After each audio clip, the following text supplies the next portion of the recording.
ফেব্রুয়ারিতে নির্বাচন আয়োজনে দৃশ্যমান অদৃশ্য চ্যালেঞ্জ মোকাবেলা করছে কমিশন, জানালেন সিএসি। পক্ষপাত আর প্রহসনের রীতি থেকে বেরিয়ে আসার প্রত্যয়। We are facing so many challenges, both seen and unseen. অনেকগুলো চ্যালেঞ্জ আপনারা জানেন না, বাইরের থেকে বোঝার কোনো উপায় নেই, এগুলো আমরা সামাল দিচ্ছি।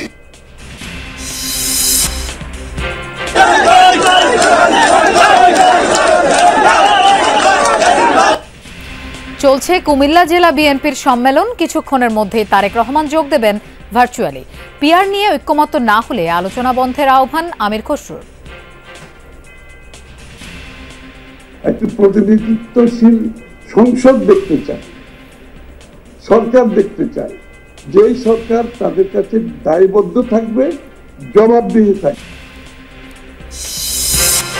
জাতিসংঘের সংস্কারের কথা জানিয়ে দলগুলোকে জবাবদিহিতার আওতায় এনেছেন ডক্টর ইউনূস।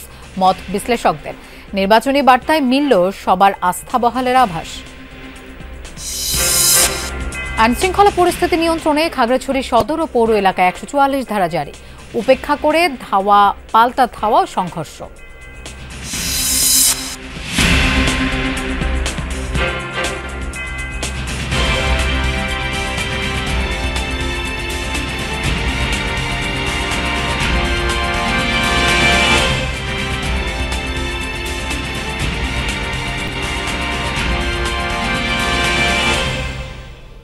শুভেচ্ছা, আমন্ত্রণ যমুনা নিউজে। আপনাদের সঙ্গে থাকছি আমি মৌসুমী আহমেদ লোপা। এতক্ষণ শিরোনাম দেখছিলেন। ফেব্রুয়ারিতে নির্বাচন করতে দৃশ্যমান ও অদৃশ্য চ্যালেঞ্জ মোকাবেলা করে এগিয়ে যাচ্ছে কমিশন, এমনটাই জানান সিএসি এম নাসির উদ্দিন।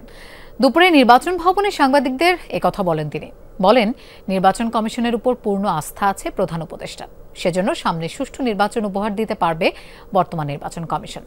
এ সময় নির্বাচন কমিশনার আবুল ফজল মোহাম্মদ সানাউল্লাহ বলেন, পক্ষপাতিত্বমূলক কোনো নির্দেশনা দেবে না ইসি, আইন অনুযায়ী হবে সুষ্ঠু নির্বাচন। এছাড়া ইসি সিনিয়র সচিব আক্তার আহমেদ বলেন, অতীতের যে কোনো নির্বাচনের তুলনায় চ্যালেঞ্জিং হবে আগামীর জাতীয় সংসদ নির্বাচন। সবচেয়ে চ্যালেঞ্জের এআইর অপব্যবহার রোধ এবং প্রবাসীদের ভোট গ্রহণ।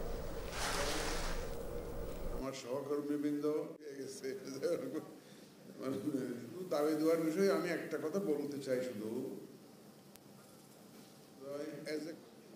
আমার ইলেকশনের জন্য প্রিপারেশন নিচ্ছি এবং আপনাদের বিভিন্ন দাবি দেওয়া নিয়ে কাজ করছি। এতে আমরা we are facing so many challenges, both seen and unseen.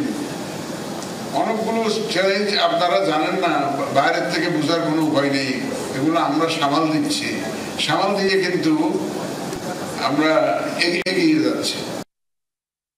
দীর্ঘ ১৬ বছর পর চলছে কুমিল্লা দক্ষিণ জেলা বিএনপির সম্মেলন। কিছুক্ষণের মধ্যেই ভার্চুয়ালি যুক্ত হয়ে বক্তব্য রাখবেন ভারপ্রাপ্ত চেয়ারম্যান তারেক রহমান।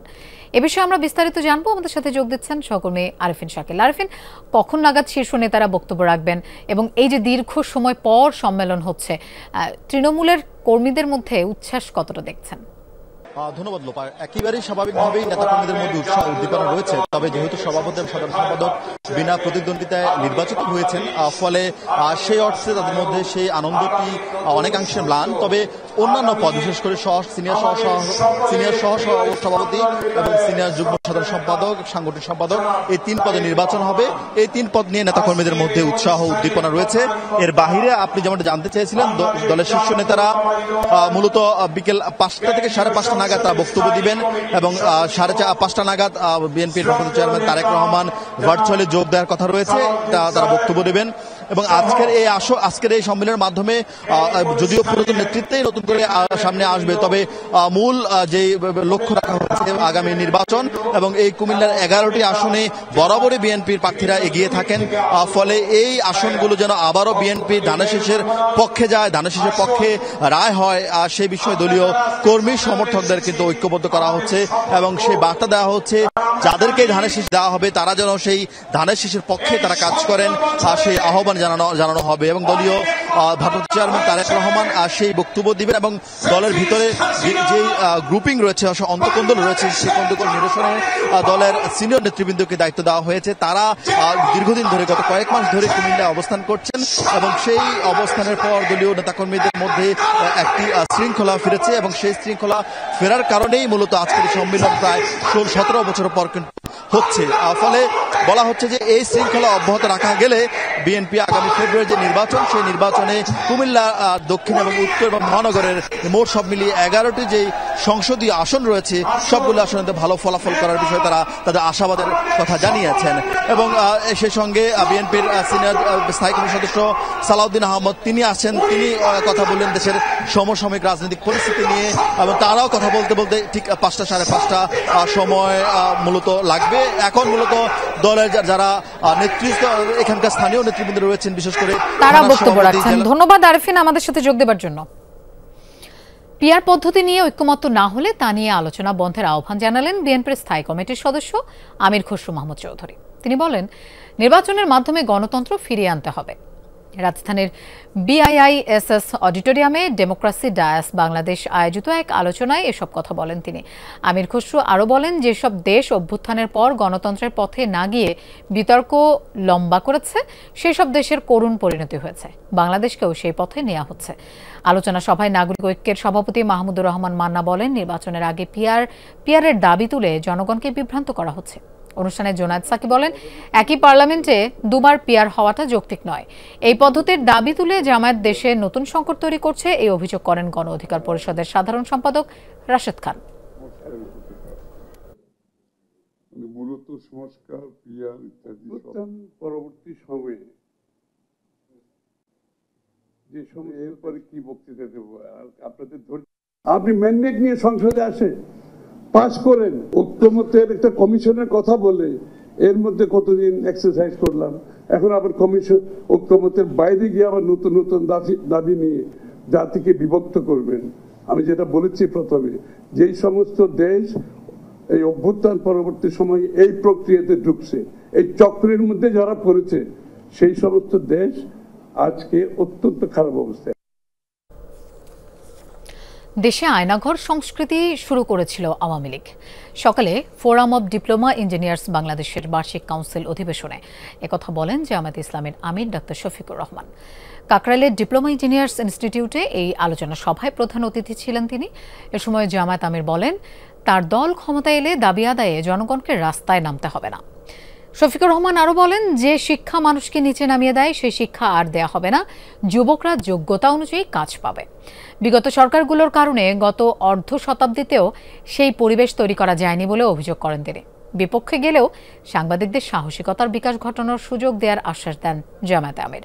তিনি বলেন, 5 বছরে উন্নয়নের বুলেট ট্রেন চালু না করতে পারলেও উন্নয়নের এক্সপ্রেস ট্রেন চালু করবে জামায়াত।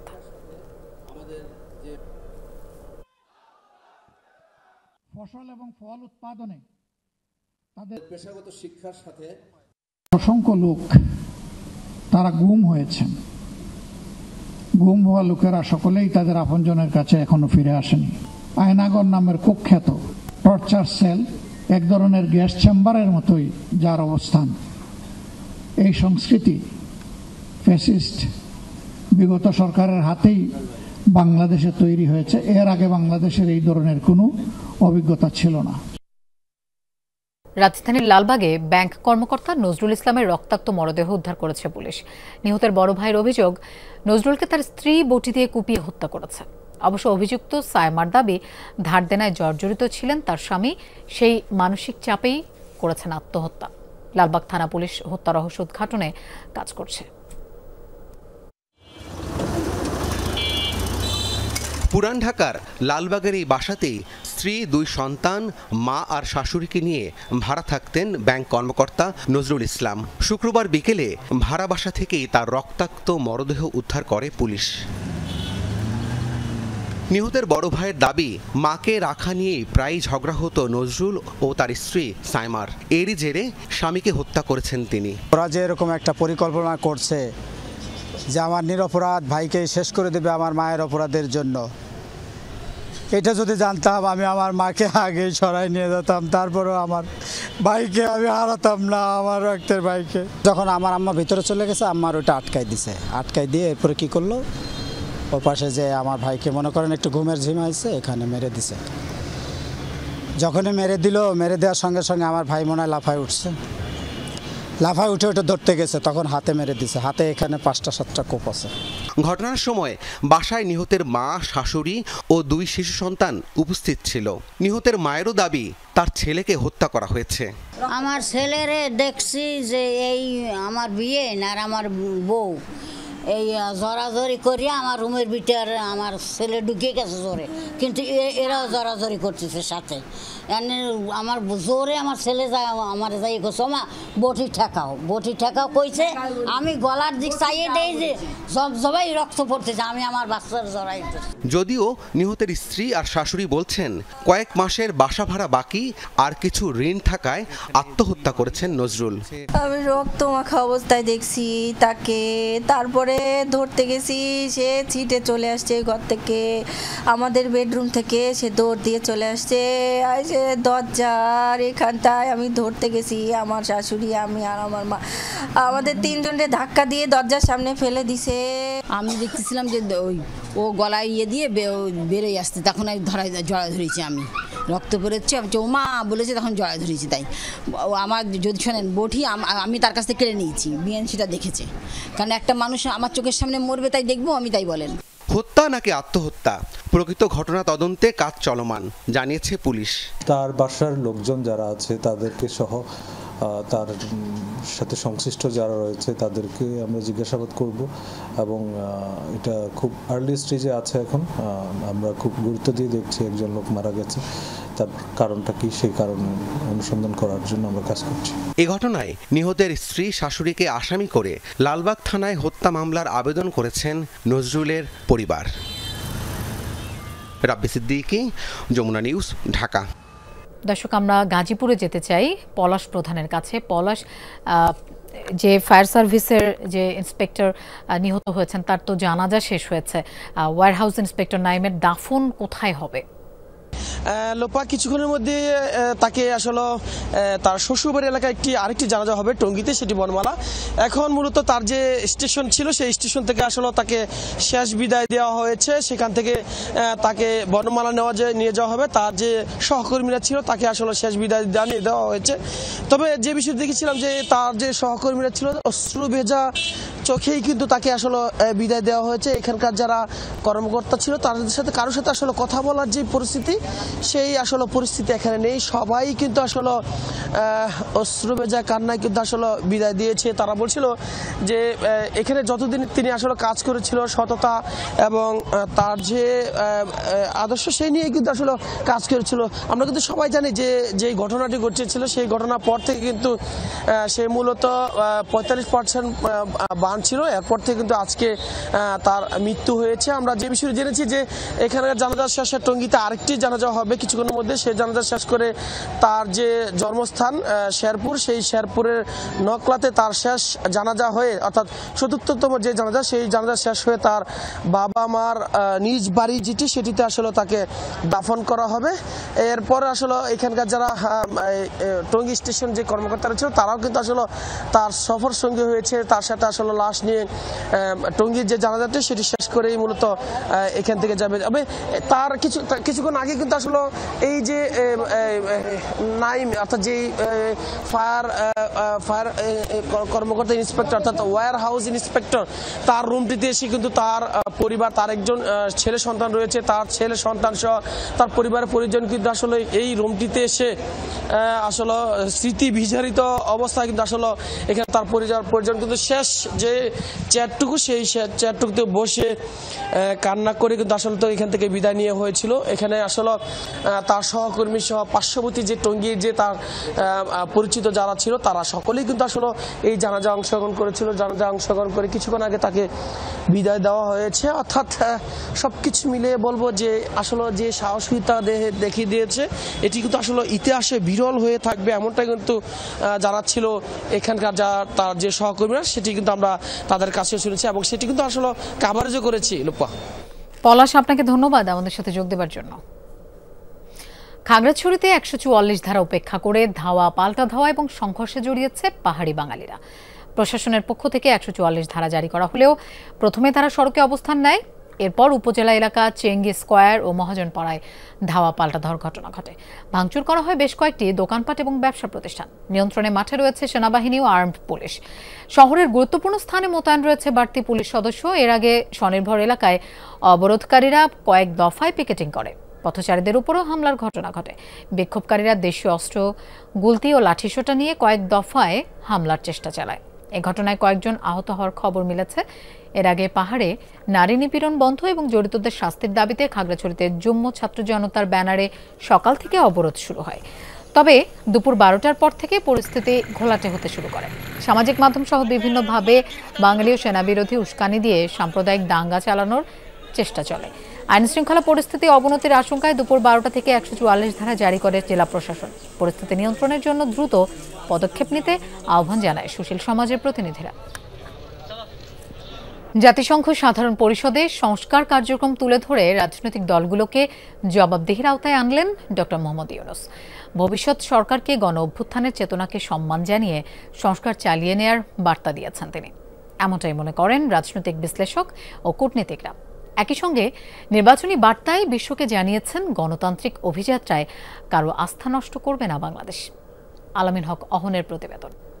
জুলাই গণ অভ্যুত্থানের যে আকাঙ্ক্ষা, সেই আকাঙ্ক্ষা থেকে বাংলাদেশের যে অভিযাত্রা, সেই গল্পই বিশ্বমঞ্চে তুলে ধরেছেন ডক্টর মোহাম্মদ ইউনূস। তিনি বলেছেন সংস্কারের কথা, বাংলাদেশ যে এগিয়ে যাচ্ছে সেই কথাও জানিয়েছেন বিশ্ববাসীকে।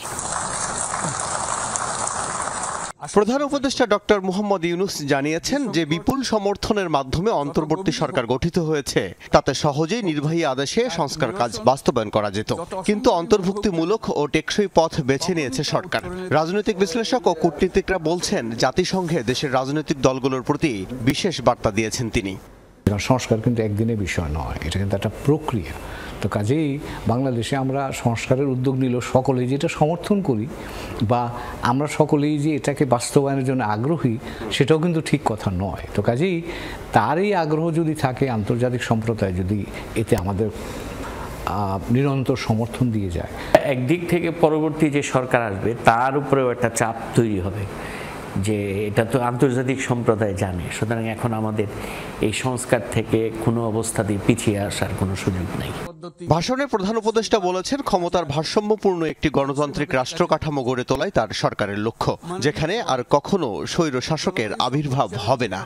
নির্বাচন হওয়া মানে হচ্ছে যে একটা ডেমোক্রেটিক ট্রানজিশনের দিকে যাচ্ছে বাংলাদেশ। সে ডেফিনেটলি মেসেজটা তো ভালো মেসেজ এবং আন্তর্জাতিক সম্প্রদায় আমি মনে করি যে এটা ভালোভাবেই নেবে, কারণ সবাই চাইতেছে যে বাংলাদেশে একটা নির্বাচিত সরকার আসুক। একই সাথে অর্থ পাচার নিয়ে বাংলাদেশের মতো দেশগুলো কতটা ভুক্তভোগী সে ব্যাপারে বিশ্বের নজর দেওয়া জরুরি বলে মনে করেন প্রধান উপদেষ্টা। জাতিসংঘে ডক্টর ইউনূসের এই বক্তব্য সময় উপযোগী বলে মনে করছেন এই কূটনীতিক। বাংলাদেশের মতো দেশ, যারা আমরা অপেক্ষাকৃত কম শক্তিশালী দেশ, তাদের পক্ষ থেকে যখন বলা হচ্ছে যে এরকম পাচারের বিরুদ্ধে আন্তর্জাতিক একটা প্রতিরোধ দরকার, উদ্যোগ দরকার, আমার ধারণা এটা কিন্তু অনেকেরই দৃষ্টি আকর্ষণ করবে। এখন প্রতিবেশী দেশের বিভ্রান্তিমূলক প্রচারণা এবং ঘৃণাত্মক বক্তব্য নিয়েও কৌশলী বার্তা দিয়েছেন প্রধান উপদেষ্টা, এমনটাই মনে করেন রাজনৈতিক বিশ্লেষক। আমার মনে হয় ওনার মাথায় কাজ করছে যে একটা স্মুথ পাওয়ার ট্রানজিশন দরকার, এখন কোনো ঝামেলায় হয়তো সে জড়াইতে চাচ্ছে না। বাংলাদেশ কিন্তু আমরা ভুক্তভোগী হচ্ছি আমাদের সীমান্তের বাইরে থেকে বিভিন্নভাবে। এখন বাংলাদেশের বিরুদ্ধে অপপ্রচার হচ্ছে, সরকারের বিরুদ্ধে অপপ্রচার হচ্ছে। তো কাজে সেই জায়গাগুলোর মাধ্যমে তিনি আমাদের কথাটাই বৈশ্বিক প্রেক্ষাপট দিয়ে বোঝাবার চেষ্টা করেন। শান্তিতে নোবেলজয়ী ইউনূস পারমাণবিক অস্ত্রের বিস্তার রোধ চেয়েছেন।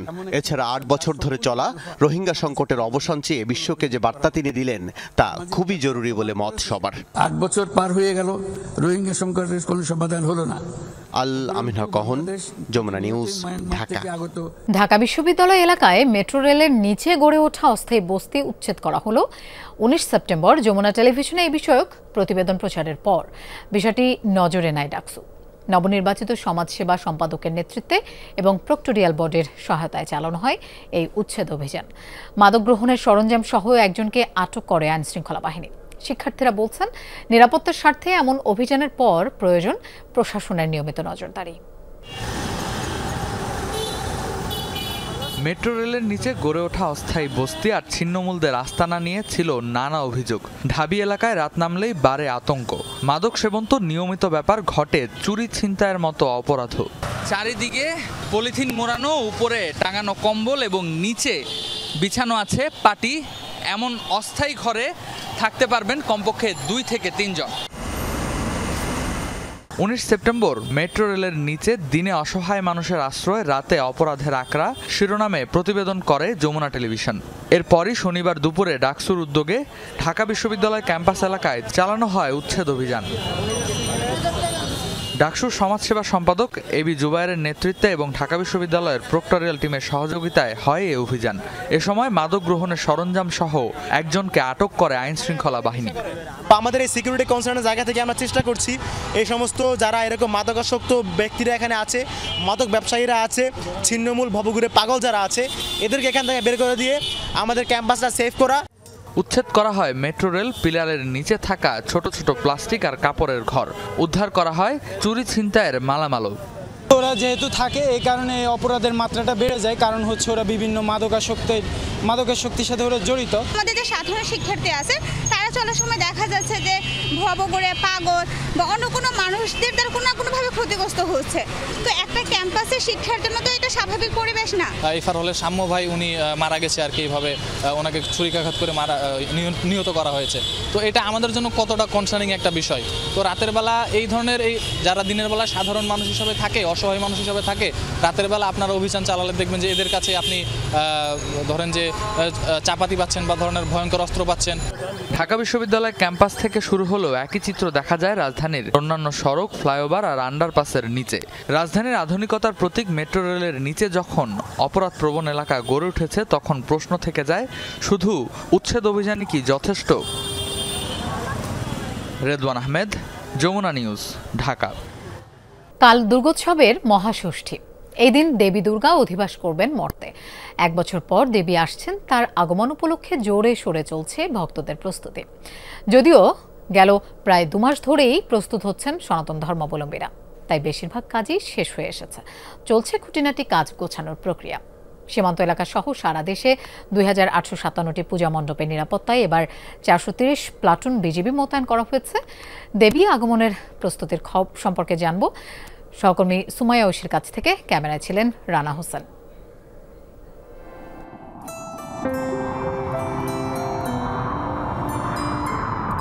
শরতের নরম আকাশে খণ্ড খণ্ড মেঘমালা,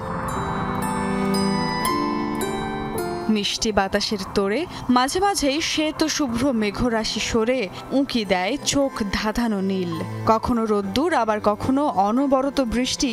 এই নিয়েই আমাদের শরৎ। আর এমন শারদ দিন এলেই মনে হয় এই তো দুর্গা এলো।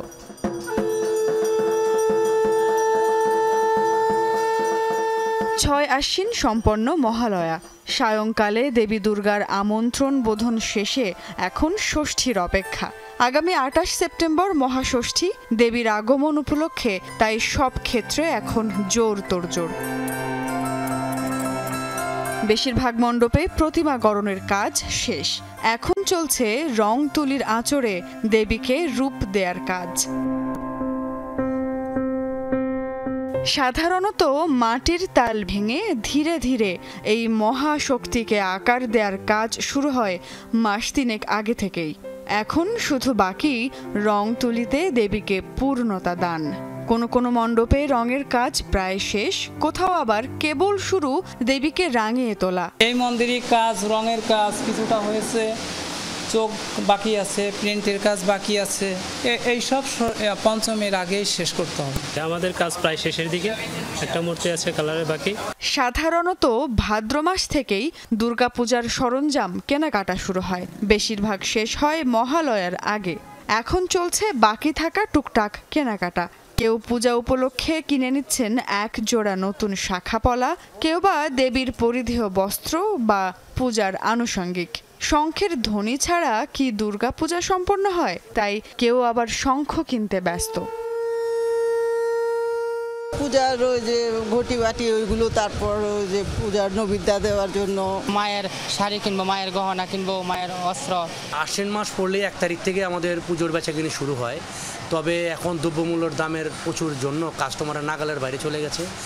দুর্গাপূজা মানেই ঢাকের তালে নেচে ওঠা, তাই পূজার মৌসুমে ভীষণ ব্যস্ত কারিগররা। ঢাকের তাল ঠিক আছে কিনা তা শেষ মুহূর্তে মিলিয়ে নিচ্ছেন ঢাকিরা। এখন আমার যেগুলো ঢাক আছে এগুলা সব আশ্বিন মাসের দুর্গাপূজার অর্ডারই। গত বছরও প্রায় 10টার মতন ঢাক বিক্রি হয়েছে, এই বছরও তাও 60টার মতন ঢাক বিক্রি। এবার ঢাকা মহানগরীতে দুর্গাপূজা হবে 259টি মণ্ডপে। সারা দেশে মণ্ডপের সংখ্যা 33,355টি। সুমাইয়া ঐশী, যমুনা নিউজ, ঢাকা। দর্শক, এই ছিল যমুনা নিউজে।